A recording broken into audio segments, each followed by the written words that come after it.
Hello student, हम लोग organic synthesis bio enolate chapter cover कर रहे थे। हम लोगों ने इसके 2 लेक्चर कवर कर लिए थे। हम लोगों ने उन 2 लेक्चर में कवर किया था active methylene compound and active methylene group and Claisen condensation की मैकेनिज्म को कवर किया था, जो आपके एग्जाम के पॉइंट ऑफ व्यू से बहुत ज़्यादा मोस्ट हुआ करते हैं। ठीक है, आज हम कवर करेंगे chemical properties of ethyl acetoacetate. Ethyl acetoacetate की केमिकल प्रॉपर्टीज़ को कवर करेंगे। केमिकल प्रॉपर्टीज़ में सबसे पहले हम लोग कवर करेंगे इथाइल एसीटोएसीटेट का सिंथेटिक इम्पोर्टेंस, जो आपके एग्ज़ाम के पॉइंट ऑफ व्यू से बहुत ही ज़्यादा मोस्ट है। ठीक है, हम लोग सिंथेटिक इम्पोर्टेंस कवर करने से पहले हाइड्रोलिसिस के बारे में जिक्र करेंगे, क्योंकि सिंथेटिक इम्पोर्टेंस में हाइड्रोलिसिस का बहुत ज़्यादा इम्पोर्टेंस हुआ करता है। ठीक है, तो सबसे पहले हम लोग कवर कर रहे हैं hydrolysis of ethyl acetoacetate. Ethyl acetoacetate का हाइड्रोलिसिस हम 2 प्रकार से करते हैं, 2 टाइप से करते हैं। नंबर फर्स्ट जो होता है वो आपका कीटोनिक हाइड्रोलिसिस होता है। नंबर सेकंड जो होता है वो आपका एसिडिक हाइड्रोलिसिस होता है। नंबर फर्स्ट के बारे में बात करें, नंबर फर्स्ट कौन सा मैंने बताया? Ketonic hydrolysis. कीटोनिक हाइड्रोलिसिस क्यों कहा मैंने? क्योंकि इस प्रकार के हाइड्रोलिसिस से कीटोन की फॉर्मेशन हुआ करता है, कीटोन का फॉर्मेशन हुआ करता है। क्या मैंने कहा? कीटोनिक हाइड्रोलिसिस में कीटोन का फॉर्मेशन होता है। कैसे, जरा समझिए। इथाइल एसीटोएसीटेट का मुझे हाइड्रोलिसिस करना है। जो आपका कीटोनिक हाइड्रोलिसिस होता है वो डाइल्यूट एसिड की प्रेजेंस में या डाइल्यूट NaOH की प्रेजेंस में हुआ करता है। जैसे हम यहाँ पे डाइल्यूट HCl ले लें, डाइल्यूट HCl लिया मैंने, तो यहाँ पे इसका हाइड्रोलिसिस होगा, कीटोन फॉर्मेशन होगा। किस तरीके से इसे समझना, मतलब कि हाइड्रोलिसिस का मतलब किससे रिएक्शन करानी है? मुझे H2 से रिएक्शन करानी है। ठीक है, ब्रेकिंग कैसे होती है इसे जरा समझेंगे ध्यान से। कुछ इस तरीके से ब्रेकिंग होती है, यहाँ से ब्रेक होता है, यहाँ से ब्रेक होता है। ठीक है, H2 में H और OH होगा। OH यहाँ पे आ जाएगा और H यहाँ पे आ जाएगा।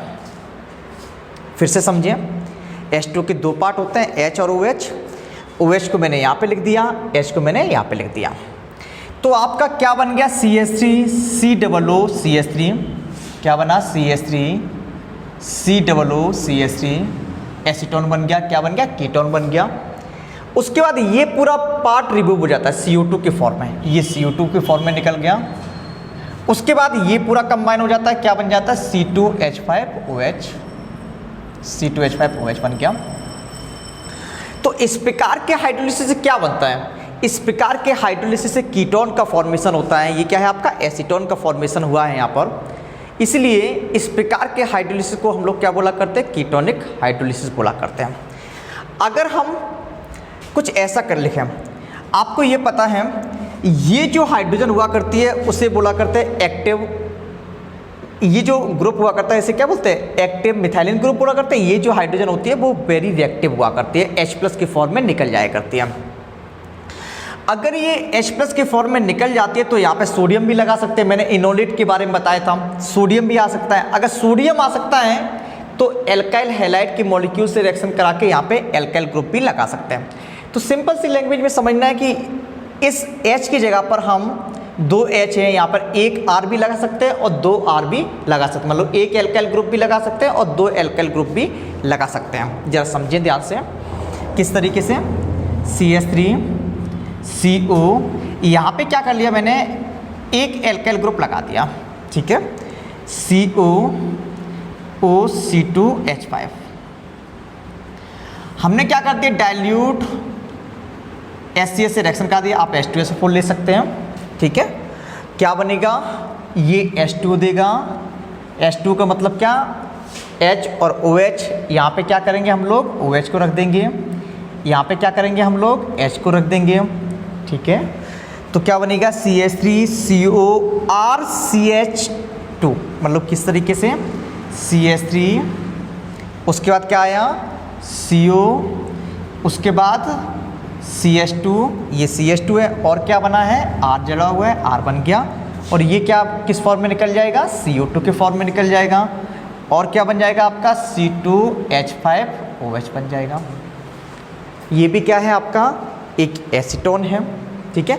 अगर यहाँ पे CH3 लगा दें तो क्या बन जाएगा आपका 4 कार्बन का कीटोन बन जाएगा, क्या बोलेंगे उसे ब्यूटेनॉन बोलेंगे, ठीक है। अब इधर देखें जरा, अगर हम ऐसा कुछ करें, हम यहाँ से दोनों H को हटा दें क्योंकि ये रिएक्टिव हुआ करती है, दोनों H की जगह पर क्या लगा दें 2 एल्काइल ग्रुप लगा दें। यहाँ पे 2 एल्काइल ग्रुप लगा दिए मैंने इस तरीके से, 2 एल्काइल ग्रुप लगा दिए। अब हम फिर से हाइड्रोलिसिस करते हैं, किससे डाइल्यूट H2SO4 से कर सकते हैं हम लोग, डाइल्यूट HCl से कर सकते हैं, डाइल्यूट NaOH से कर सकते हैं। क्या करेंगे हाइड्रोलिसिस होगा, आपको पहले से पता है इथाइल एसीटोएस्टेट का जब हम डाइल्यूट HCl, डाइल्यूट H2SO4 और डाइल्यूट NaOH या QH की प्रेजेंस में करते हैं तो कीटोन का फॉर्मेशन होता है। तो यहाँ पे किसका फॉर्मेशन होगा, कीटोन का होगा। कैसे फॉर्मेशन होगा इसे ज़रा समझो, ये इसका मतलब क्या है H2 है, ठीक है, ये इस तरीके से ब्रेक होता है, ये इस तरीके से ब्रेक होता है, आप जानते हैं। यहाँ पे क्या होगा OH होगा, यहाँ पे क्या होगा H होगा, ये CO2 के फॉर्म में निकल जाएगा और H यहाँ पे आ जाएगा। किस तरीके से कीटोन का फॉर्मेशन होगा CH3, उसके बाद CO होगा, उसके बाद क्या आएगा CH होगा और CH से कितने R लगे हुए हैं, कितने एल्काइल ग्रुप जुड़े हुए हैं, 2 एल्काइल ग्रुप जुड़े हुए हैं, तो हमने R और R कर दिया। उसके बाद ये CO2 के फॉर्म में निकल जाएगा, तो ये CO2 के फॉर्म में निकल गया। उसके बाद क्या बन गया C2H5OH बन गया।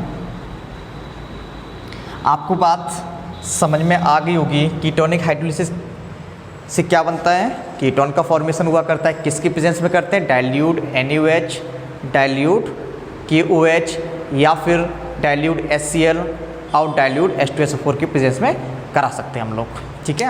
हम लोगों ने 3 रिएक्शन देखी है, आपको समझ में आ गया होगा। अगर बाय द वे समझ में नहीं आए तो वीडियो को पीछे कीजिएगा, हम पीछे भी हो जाएंगे, आप आगे भी मुझे ले जा सकते हैं, ठीक है। सॉरी इधर देखिए जरा, नेक्स्ट है आपका एसिडिक हाइड्रोलिसिस। पहला था आपका कीटोनिक हाइड्रोलिसिस, नेक्स्ट है आपका हाइड्रोलिसिस में एसिडिक हाइड्रोलिसिस। अब ये एसिडिक हाइड्रोलिसिस क्या होता है, देखो मैंने कीटोनिक हाइड्रोलिसिस बोला तो कीटोन का फॉर्मेशन हुआ, अगर मैं एसिडिक हाइड्रोलिसिस बोलूँगा तो किसका फॉर्मेशन होगा, एसिड का। एसिड का मतलब कार्बोक्सिलिक एसिड का, ठीक है। तो नेक्स्ट हम बात करते हैं दूसरे प्रकार के हाइड्रोलिसिस के बारे में। तो acidic hydrolysis, acidic hydrolysis, acidic hydrolysis. अब ये एसिडिक हाइड्रोलिसिस किसकी प्रेजेंस में कराते हैं, ये बहुत ज़्यादा मोस्ट है। एसिडिक हाइड्रोलिसिस कंसंट्रेट NaOH या KOH की प्रेजेंस में कराते हैं। फिर से सुनो, कीटोनिक हाइड्रोलिसिस डाइल्यूट NaOH या KOH की प्रेजेंस में कराएंगे और एसिडिक हाइड्रोलिसिस कंसंट्रेट NaOH और KOH की प्रेजेंस में कराते हैं। अब ये करते कैसे, जरा इसे समझो। जैसे आपने क्या किया, इथाइल एसीटोएस्टेट ले लिया, ये आपका फॉर्मूला याद हो गया होगा ना, बहुत बार लिख चुके हैं आप लोग। इथाइल एसीटोएस्टेट ले लिया, हम करा रहे हैं कंसंट्रेट NaOH से रिएक्शन। यहाँ से आपको क्या बनेगा, H2 बनेगा। हाइड्रोलिसिस करना है मुझे, किस तरीके से होगा जरा समझो। यहाँ पे ऐसे जरा देखो, यहाँ पर इथाइल एसीटोएस्टेट में एसिड के 2 पार्ट हैं। एक तो यहाँ से एसिड बनता है क्योंकि ये एसिड होता है, ये आपका कार्बोक्सिलिक एसिड होता है। तो ये वाला जो पार्ट होता है ये एसिडिक तो पार्ट है, और ये जो पार्ट है क्या है, ये CH3COO- था, है ना। यहाँ से H निकल गया तो क्या बन गया, CH2 बन गया और CH2 से ये जुड़ गया। तो ये वाला पार्ट भी किसका था, अगर हम यहाँ पे नेगेटिव हटा दें तो H लगा दें, ये वाला पार्ट भी किसका था, एसिड का था। तो कितने एसिड इसमें हैं, 2 एसिड है। कौन कौन से, एक ये वाला पोर्शन एसिड का है और एक ये वाला पोर्शन एसिड का है। अब यहाँ से 2 आपको कार्बोक्सिलिक एसिड बनेंगे, वो किस तरीके से बनाएंगे जरा समझो। यहाँ से आपको H2O मिलेगा, H2O में H और OH होता है, तो हमने OH यहाँ पे कर दिया, यहाँ पे लिख दिया, और H यहाँ पे लिख दिया। एक H2 का मॉलिक्यूल यहाँ पे ले लिया मैंने, ठीक है, एक H2 का मॉलिक्यूल यहाँ पे आपका यूज़ हो गया। उसके बाद यहाँ से ब्रेक करेंगे, यहाँ पर H ले लिया, यहाँ पे OH ले लिया, दूसरा H2 का मॉलिक्यूल यहाँ पे यूज हो गया, क्या बन गया CH3COOH। देखो इन्हें कंबाइन करो दोनों को, CH3COOH। अब H यहाँ पे जोड़ो तो क्या क्या बन जाएगा, CH3 बन जाएगा COOH, ठीक है। और क्या बना है C2H5OH। किस तरीके से फॉर्मेशन होगा, CH3 है COOH और क्या CH3COOH और क्या C2H5OH। तो आपसे ऐसा कोई पूछे, बताओ जरा इथाइल एसीटोएस्टेट से एस्टिक एसिड का फॉर्मेशन या फिर सिंथेसिस कैसे करेंगे, तो आप ये रिएक्शन लिख लेंगे इजीली। ये क्या है, एस्टिक हाइड्रोलिसिस, किसके प्रेजेंस में होगा, कंसंट्रेट NaOH और कंसंट्रेट KOH के प्रेजेंस में, ठीक है। अब इधर देखो, यहाँ पे हम एल्काइल ग्रुप लगा सकते हैं। क्यों लगा सकते हैं, क्योंकि ये जो हाइड्रोजन होती है वेरी रिएक्टिव होती है, रिएक्टिव की वजह से यहाँ पे एल्काइल ग्रुप या फिर सोडियम आ सकता है, इजीली लग सकता है। मैंने आपको फर्स्ट चैप्टर में बताया था इनोलेट में, है ना, अगर नहीं देखा है तो देख लें आप। तो हमने क्या कर दिया, यहाँ पे एल्काइल ग्रुप लगा लिया, एक एल्काइल ग्रुप। ये एल्काइल ग्रुप मिथाइल भी हो सकता है, एल्काइल ग्रुप इथाइल भी हो सकता है। हम लोग आगे जिक्र करेंगे, इथाइल भी लेंगे और मिथाइल भी लेंगे। COOC2H5 कंसंट्रेट NaOH है या KOH कर सकते हैं आप। क्या मिलेगा यहाँ से, H2O मिलेगा, यहाँ पे क्या आएगा OH। उसी तरीके से C2H5 को अलग कर देंगे, यहाँ पे H आएगा, फिर यहाँ से काटेंगे, यहाँ से ब्रेक करेंगे, यहाँ पे H, यहाँ पर OH। क्या बनेगा, CH3COOH बन जाएगा। और क्या बनेगा, R, देखो H यहाँ पे कंबाइन होगा तो क्या बनेगा, RCH2COOH और C2H5OH। क्या बनेगा जरा समझो, CH3COOH ये कंबाइन हो गया, और क्या RCH2COOH और क्या C2H5OH, ये बन गया आपका। समझ गए होंगे। अगर हमें क्या करना है, आपसे बोल दिया जाए कि इथाइल एसीटोएस्टेट से प्रोपेनोइक एसिड बनाइए। प्रोपेनोइक एसिड का मतलब कितने कार्बन का कार्बोक्सिलिक एसिड होगा, 3 कार्बन का होगा। 3 कार्बन का, देखो ये तो 2 कार्बन का एस्टिक एसिड, लेकिन यहाँ पे आप 3 कार्बन का कार्बोक्सिलिक एसिड बना सकते हो। अगर यहाँ पे CH3 ले लो तो कितने कार्बन का हो जाएगा, एक CH3 यहाँ पे 1 कार्बन, दूसरा ये, तीसरा ये, तो प्रोपेनोइक एसिड बन जाएगा। अगर आपसे ऐसा कोई बोला जाए तो ब्यूटेनोइक एसिड बनाइएगा, तो R की जगह आप क्या ले लेंगे, C2H5 ले लेंगे, तो 2 कार्बन यहाँ पे हो जाएंगे, तीसरा चौथा तो ब्यूटेनोइक एसिड हो जाएगा। समझ पा रहे हैं ना आप, है ना। क्या मैंने कहा, यहाँ पे CH3 ले लेंगे तो यहाँ पे CH3 आ जाएगा, R की जगह पे C2H5 ले लेंगे तो C2H5 यहाँ पर भी आ जाएगा। क्लियर है ना। अब यहाँ पे देखो, हम लोग क्या कर सकते हैं, दोनों हाइड्रोजन की जगह पे 2 एल्काइल ग्रुप भी ले सकते हैं। किस तरीके से, CH3CO CR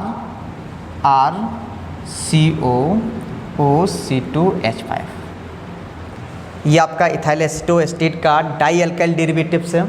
ये कौन सा था, इथाइल एसीटोएस्टेट ये था। इसमें एक एल्काइल लगाए तो मोनो एल्काइल डेरिवेटिव्स हो गया, 2 एल्काइल लगाए तो डाई एल्काइल डेरिवेटिव्स हो गया। हम लोग क्या करेंगे, कंसंट्रेट NaOH से रिएक्शन करा देंगे। जब ये करा देंगे कंसंट्रेट NaOH से रिएक्शन, तो होगा क्या, यहाँ इस तरीके से ब्रेकिंग होगी, आपको पता है, 2-3 बार बता चुके हैं आपको। यहाँ पे क्या आएगा, OH आएगा, यहाँ पे H आएगा, यहाँ पे क्या आएगा, OH आएगा, यहाँ पे H आएगा। तो क्या बन जाएगा, CH3COOH तो बन ही जाएगा, CH3COOH बन जाएगा। और क्या, RCHR और COOH, मतलब किस तरीके से बनेगा, CHR। देखो 2 एल्काइल ग्रुप जुड़े हैं CH से, तो 2 एल्काइल ग्रुप जोड़ दिए मैंने, ठीक है, ये R है आपका। उसके बाद RRCH, उसके बाद COOH, उसके बाद C2H5OH। OH हो गया। अगर आपसे यहाँ पर CH3 ले लो, R की जगह आप क्या ले लो, CH3 ले लो, तो यहाँ पर भी क्या आ जाएगा, CH3 आ जाएगा। ठीक है, अगर एक R की जगह आप CH3 लेंगे, दूसरी R की जगह आप C2H5 लेंगे, तो क्या आएगा, यहाँ पे CH3 आ जाएगा, यहाँ पे C2H5 आ जाएगा। तो हम क्या करेंगे, आने वाले सिंथेटिक इम्पोर्टेंस में यही सब करेंगे। R की जगह कभी हम CH3 लेंगे, कभी C2H5 लेंगे, जैसा कि हमें प्रोडक्ट बनाना हो। क्लियर हो गया। हम लोगों ने कीटोनिक हाइड्रोलिसिस और एसिडिक हाइड्रोलिसिस कवर कर लिया। अब हम लोग चलते हैं synthetic importance of ethyl acetoacetate का। अब हम बात करते हैं synthetic importance of ethyl acetoacetate का। उस सिंथेटिक इम्पोर्टेंस में नंबर फर्स्ट सबसे पहले हम बात करेंगे formation of mono and di ethyl acetoacetate की। Mono and di, formation of mono and di alkyl ethyl acetoacetate के। जरा समझें ध्यान से किस तरीके से होगा। CH3CO हमने क्या कर लिया, इथाइल एसीटोएसीटेट ले लिया। आपको ये पता है ये जो CH2 ग्रुप है एक्टिव मिथाइलिन ग्रुप होता है, आपको पता है, मैंने पढ़ाया है आपको लेक्चर फर्स्ट में। इसकी जो हाइड्रोजन होती है वो सोडियम के थ्रू रिमूव हो जाया करती है ना, रिएक्टिव हाइड्रोजन हुआ करती है। तो अगर हम C2H5ONA से रिएक्शन करा दें तो होगा क्या, यहाँ पे जो हाइड्रोजन होती है वो H+ के फॉर्म में निकल जाती है। पता है आपको ये कैसे ब्रेक होता है, यहाँ पर नेगेटिव होता है, यहाँ पर पॉजिटिव होता है। C2H5O- और H+ ये रिएक्शन करेगा, क्या निकल जाएगा, C2H5OH निकल जाएगा और Na यहाँ पे लग जाएगा। तो क्या बनेगा आपका CH3, क्या ये पोर्शन और H+, मतलब ये नेगेटिव इथोक्साइड आयन और H+ निकल जाएगा, है ना, और Na यहाँ पर जुड़ जाएगा। क्योंकि यहाँ पर अगर नेगेटिव होगा, पॉजिटिव होगा तो यहाँ पे क्या आएगा, नेगेटिव आएगा, तो Na+ यहाँ पे जुड़ जाएगा। तो क्या बनेगा आपका CH3CO CHNA COOC2H5, ये बन गया आपका। अगर हम इसकी एल्काइल हैलाइड से रिएक्शन कराते हैं, RX से एल्काइल हैलाइड से रिएक्शन करा दी तो सोडियम पर पॉजिटिव आता है और कार्बन पर नेगेटिव आता है। एल्काइल हैलाइड जैसे RCl हो तो Cl पर नेगेटिव आएगा, R पर क्या आएगा, पॉजिटिव आएगा। तो ये पॉजिटिव इस कार्बन से जुड़ेगा और ये NaX निकल जाया करता है, NaX निकल गया। तो क्या बन जाएगा आपका CH3COCOOC2H5। ये आपका क्या बन गया, mono alkyl derivatives of ethyl acetoacetate, या फिर कह सकते हैं मोनो एल्काइल इथाइल एसीटोएसीटेट। ठीक है, कैसे किया फिर से समझ लो एक बार। आपको ये पता है जैसे ये ऐसा कुछ था, CH2 था, आपको ये पता है एक्टिव मिथाइलिन ग्रुप होता है, ये वाला ग्रुप, ये क्या होता है active methylene group, lecture first से कवर करेंगे। यहाँ से H+ निकल जाएगा। अगर यहाँ से H+, जैसे हम ऐसे लिखे, यहाँ से H+ निकलेगा तो यहाँ पे क्या आएगा, नेगेटिव आएगा। सोडियम एथोक्साइड से रिएक्शन करें, ये नेगेटिव होता है, ये पॉजिटिव होता है, इसका नेगेटिव H+ से रिएक्शन करेगा, C2H5OH के फॉर्म में निकल जाएगा, Na+ यहाँ पे जुड़ जाएगा। Na+ जब यहाँ पे जुड़ गया तो इस तरीके से कंपाउंड का फॉर्मेशन हो गया, इस तरीके Na+ यहाँ पे जुड़ गया, इस तरीके से कंपाउंड का फॉर्मेशन हो गया। RX से रिएक्शन करा दी तो यहाँ पे क्या होगा, सोडियम और कार्बन में सोडियम की इलेक्ट्रोनेगेटिविटी लेस होती है, इसलिए सोडियम पर नेगेटिव आता है, इस पर क्या सोडियम पे पॉजिटिव आता है, और कार्बन की इलेक्ट्रोनेगेटिविटी हाई होती है, इसलिए सोडियम पे, इसलिए कार्बन क्या आएगा, नेगेटिव। कुछ गड़बड़ हो रहा है, आप लोग समझदार हैं, इलेक्ट्रोनेगेटिविटी के बारे में जानते हैं, फिर से हम बता दे रहे हैं आपको। सोडियम की इलेक्ट्रोनेगेटिविटी कम हुआ करती है, इसलिए सोडियम पर पॉजिटिव चार्ज होता है, कार्बन की इलेक्ट्रोनेगेटिविटी ज़्यादा हुआ करती है, इसलिए कार्बन पर क्या आता है, नेगेटिव चार्ज आता है। ठीक है, RX नेगेटिव पॉजिटिव, ये X- और Na+ निकल जाएगा, NaX, R+ कहाँ जाएगा, यहाँ पे जाएगा। तो ये आपका एल्काइल डेरिवेटिव्स बन गया। अगर मुझे डाई एल्काइल डेरिवेटिव्स बनाना हो तो क्या करेंगे आप, यहाँ पे क्या कर लेंगे, CH3, इसी को आगे बढ़ाते हैं। ठीक है, यहाँ पर ये वाला हाइड्रोजन भी क्या है, रिएक्टिव हाइड्रोजन है। इसकी रिएक्शन हम फिर से करा सकते हैं C2H5ONA से, करा सकते हैं ना। तो यहाँ पर ये जो हाइड्रोजन है H+ के फॉर्म में निकल सकता है। यहाँ पे H+ होगा तो यहाँ पे क्या आएगा, निगेटिव होगा। ये पॉजिटिव है, ये निगेटिव है। C2H5O- और H+ निकल जाएगा C2H5OH के फॉर्म में। Na+ कहाँ निकलेगा, जाके लगेगा कार्बन के पास, तो क्या बन जाएगा CH3CO, और Na+ यहाँ पे लग जाएगा और R बन जाएगा COO, आपको दिख रहा होगा ना, ठीक है, आपको दिख रहा है। यहाँ पे देखिए ज़रा, ये Na है आपका। अब बताओ ज़रा, Na की जगह पे R लाना है, एल्काइल ग्रुप लगाना है, क्या करना है हम, एल्काइल हाइड से रिएक्शन करा दें। जब हम एल्काइल हाइड से, अब हम इधर लिख रहे हैं, ठीक है, देख लेना आप लोग, एल्काइल हाइड से रिएक्शन करा देंगे हम, तो Na+ हो जाएगा, ये निगेटिव हो जाएगा। पता है आपको रीज़न, R+ X-, NaX निकल जाएगा और R यहाँ पे जुड़ जाएगा, क्या बनेगा CH3CO, R COOC2H5, COOC2H5, इस तरीके से कंपाउंड का फॉर्मेशन हो जाएगा। तो ये क्या है आपका, डाई एल्काइल डेरिवेटिव्स है इथाइल एसीटोएस्टेट का। आपको नहीं दिख रहा होगा ये कंपाउंड, हम ऐसा कर रहे हैं, ये वीडियो में नहीं आ रहा है तो हम ऐसा कर रहे हैं, ये ऊपर वाला मिटा दे रहे हैं और रिएक्शन करा दे रहे हैं ऊपर, ठीक है।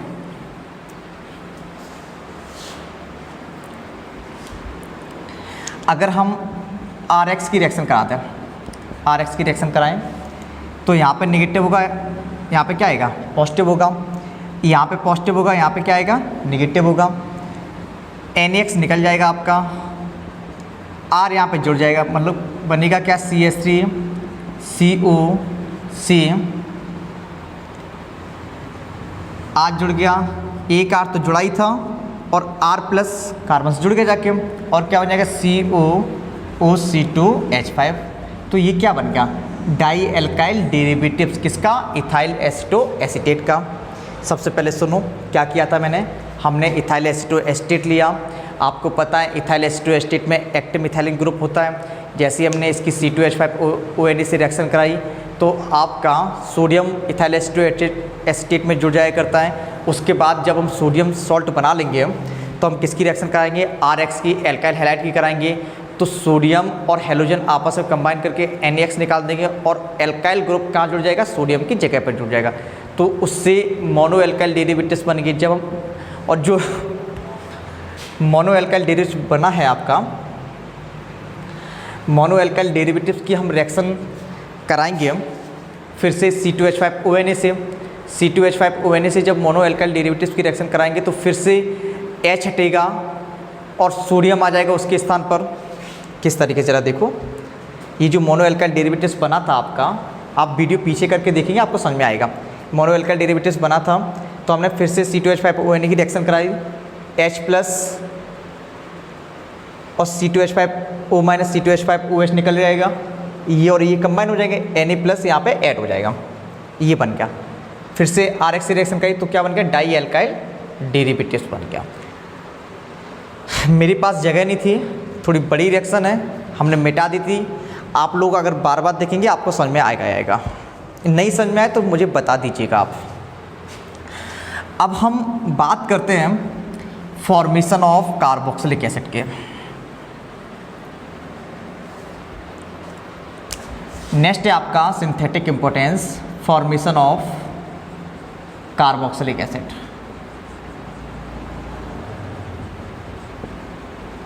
Formation of carboxylic acid, formation of carboxylic acid. अभी हमने कीटोनिक हाइड्रोलिसिस पढ़ा था और एसिडिक हाइड्रोलिसिस पढ़ा था। जब हम इथाइल एसीटोएस्टेट का एसिडिक हाइड्रोलिसिस करते हैं, एसिडिक हाइड्रोलिसिस किसके प्रेजेंस में करते हैं, कंसंट्रेट NaOH और KOH की प्रेजेंस में। जब हम इथाइल एसीटोएस्टेट का एसिडिक हाइड्रोलिसिस कंसनट्रेट NaOH और KOH की प्रेजेंस में करते हैं तो कार्बोक्सिलिक एसिड का फॉर्मेशन हुआ करता है। हम लोग इस फॉर्मेशन ऑफ कार्बोक्सिलिक एसिड को नेक्स्ट लेक्चर में पढ़ेंगे, क्योंकि ये वाला लेक्चर बड़ा हो रहा है, तो हम लोग कवर करेंगे इसे नेक्स्ट लेक्चर में। मिलते हैं नेक्स्ट लेक्चर में, और पढ़ते रहिए, बार बार देखिएगा, वीडियो आपको समझ में ही आएगा, है ना। ठीक है।